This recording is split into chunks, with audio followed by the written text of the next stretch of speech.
Joining us now, great to welcome one of the co-authors. Really fascinating book if you like looking at great Hollywood history. The name of the book is called In the Company of Legends, and David Heeley joined us. He's one of the co-producers of really a series of great biographies that have been on television over the years, from Fred Astaire to Katharine Hepburn, Henry Fonda, James Stewart, and he joined us by telephone today from up in New York. And David, good to have a chance to talk with you. How are you today?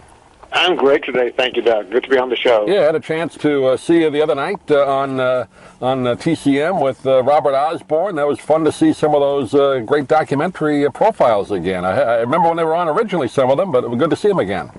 Oh, it was great that TCM put together that evening. I think there were 5 shows on altogether. Yeah. A bit almost too much to take all at once. When you look at them again, and you see now everybody's kind of used to the Entertainment Tonight or the profiles on network TV today. You hardly get any show; it's all glitz. But when you put these together with Joan Kramer, your other co-producer, you really got some good in-depth interviews. I think people miss that nowadays. Well, I think we were very lucky because when we started doing them, for some strange reason, nobody was doing this sort of show. It was a format that had been around in the past, but we revived it. And at the time, as I say, nobody else was doing it, so we got our pick of the crop. You really, like just names I mentioned earlier, I guess the one that kind of stands out as maybe the favorite of many people, the one you did with Jimmy Stewart, where Johnny Carson was the MC, or the host of it, I should say. And not easy to get Johnny Carson to do anything other than The Tonight Show. You have some stories in the book about that. Well, exactly. I mean, it was a case of 2 huge stars on the same show. But the thing was that Johnny did not overshadow Jimmy. That's always the risk if you have a celebrity interviewer. But Johnny knew how to stand back and let Jimmy shine. And what was really wonderful about that, Doug, is that you saw Jimmy appearing on The Tonight Show with Johnny occasionally, and they looked like great friends, and they had a good time together. But that wasn't an act. Mm-hmm. It was real. They really did enjoy each other's company. They were very good friends. And I think it came through. The day we had shooting with the two of them on the Universal backlot was really magic. It really was. I remember some of those great appearances with Jimmy Stewart, particularly the one where he told a poem about his dog. I mean, it started off, you think it's going to be kind of a funny thing, and then it was very poignant. Yes. Well, Jimmy was a much more complex character than many people realized. We think of him as the man in It's a Wonderful Life or Mr. Smith Goes to Washington, but we forget that he played much more complex roles as well. The westerns he did, he was a really tough guy in many of the westerns. And then in the Alfred Hitchcock films, he was sometimes a little bit twisted. I mean, Rear Window, he's a peeping Tom when you think about it. So he's a complex character, and it was fun to explore that, and I think we managed to do that in the program. He's almost, you hate to use the word underrated, but in effect, people kind of underestimated him as an actor, didn't they? They knew the personality of him, but not the acting. I think so. We heard that from a number of people, and in fact from a number of other actors.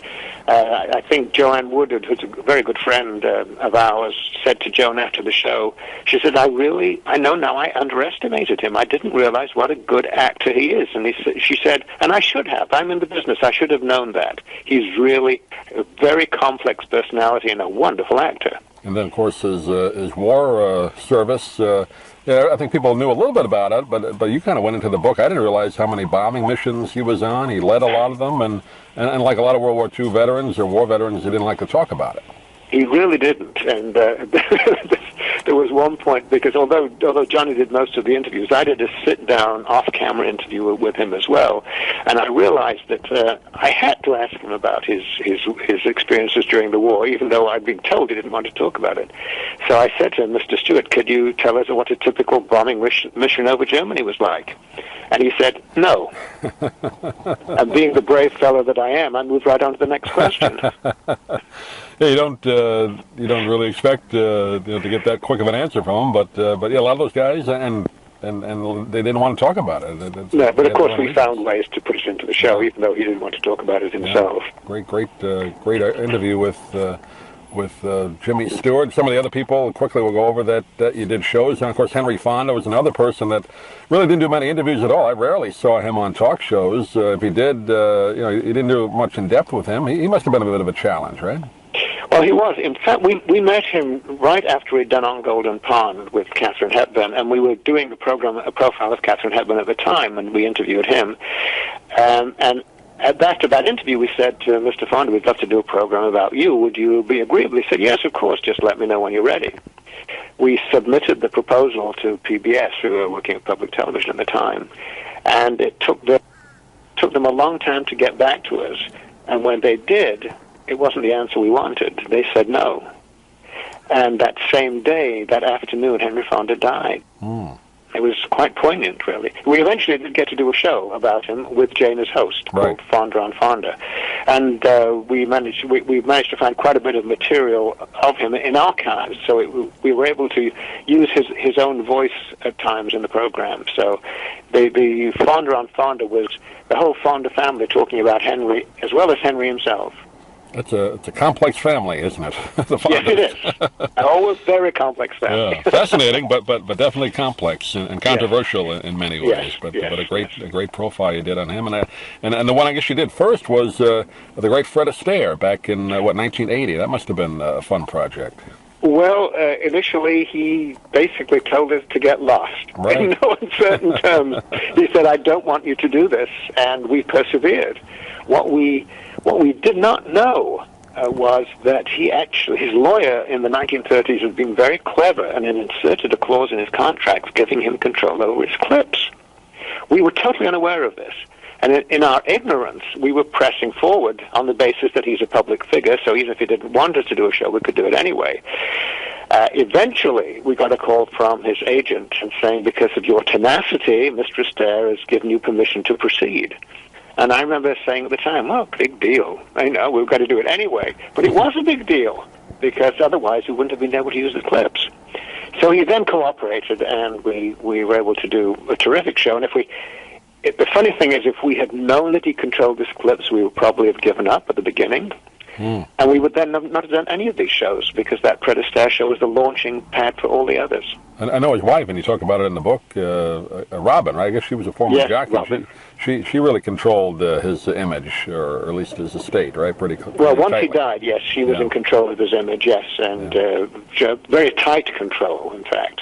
But when we did the show, the first two shows about him, he was still alive. So that was it was only his permission that we did at the time.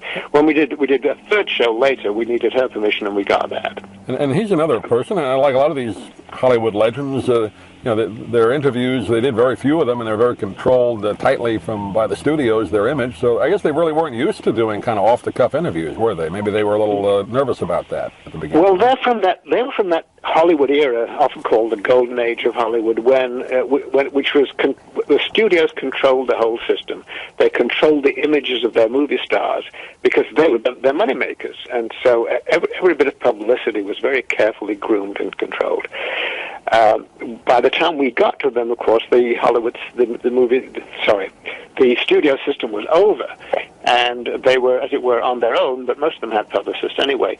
But they feel very different to us, because unlike today, where you can switch on the TV and learn everything about everybody, or turn on your cell phone and you find another tidbit about a famous movie star, in those days, you actually had to go out of your home to see these people, to a movie theater, often a movie palace, and look at them on the big screen. They were somewhat removed and a little bit distant, and I think that changes the image that we have of them.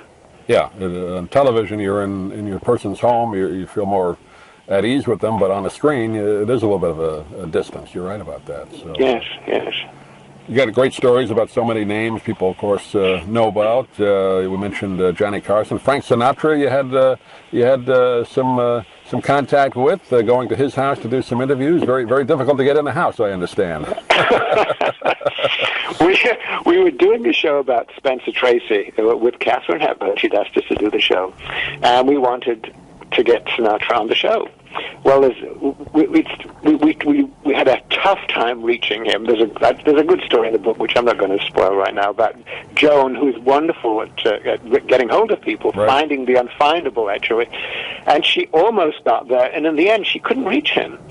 So in desperation, we mentioned this to Hepburn. She said, "Oh, I'll call him." She called back 15 minutes later. you're going to interview Frank on Thursday. Call this number. And she set it up in a flash. A call from Katharine Hepburn usually accomplished everything you needed to get. And the very difficult to find Frank Sinatra happened to live on Frank Sinatra Drive. Right. Not exactly a secret. Well, he did everything on his own timetable. Everybody knows that. So That's to right. get him to sit down for however long it was, that's an accomplishment right there. Was he in a good mood when you talked to him? He was in a very good mood. Yeah. But he lived in what was effectively an armed compound. Yeah. There was a guard at the gate, and we were told when we went in, don't shoot anything except the chair that Mr. Sinatra is sitting in. Don't shoot any beauty shots. We don't want it to show the house or anything like that. So it was very controlled, but he was charming, and he gave us some beautiful stories which are in the show. Yeah, I think once you got him on a topic he felt comfortable with, he could be okay, but he could also be difficult. There's nothing new there. But again, we were introduced by Katharine Hepburn, right. which meant that we were okay. And he had so many great stories about her in the book, and she pretty much was what you saw, right? I mean, off screen, very very tough, very disciplined, had her own attitude, but she's, I guess, very enjoyable to be around. She was a remarkable woman. That she trusted us and let us into her life was something that still astounds me today. We did a number of things with her. The final show we did with her was actually a self-portrait. It called Katharine Hepburn All About Me. She's the only person on the show. And in it we try to show who is the real Katharine Hepburn and who is Katharine Hepburn, the movie star. When she saw herself on the screen, particularly in those early movies, she used to refer to herself as that creature. She says, that creature on the screen, it's my job to keep her fascinating. Really an amazing person. I think most of the stars realized that they had an image that they had to nurture, but she was very honest about it. And so what we were trying to find in that last show we did about her, who is the real Katharine Hepburn and who is this movie star on the screen? And it was an amazing show. I think it was one of the outstanding programs that we did. Well, the last one we did with it. The name of the book is In the Company of Legends, and again, just touching on some of the great names in the book. You got stories, of course, about Ronald Reagan, Elizabeth Taylor, Audrey Hepburn, Betty Davis. We didn't get to talk about her, but we'll let the folks out there read about them. And David, really take pleasure to have a chance to chat with you for a few minutes. I know you and Joan have done so many of these great shows, and going around doing a tour on the book right now. Do you have a website you want to direct people to get the book? We only actually have a Facebook page. So if you go to Facebook and look for In the Company of Legends, or just do a Google search for In the Company of Legends, you'll find our Facebook page. And we post a lot of stuff on that. In fact, we'd like to post this show if you can give us a follow. Oh, well, yeah, we'll podcast this. I'll send the link. You want to send it to? I'll send it to Jeff, right?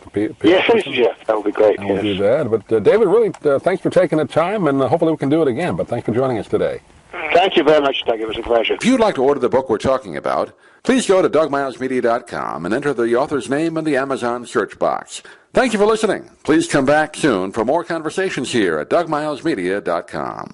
This has been a presentation of Doug Miles Media, all rights reserved. You can listen to or download previous programs at iTunes, Stitcher.com, or Doug Miles.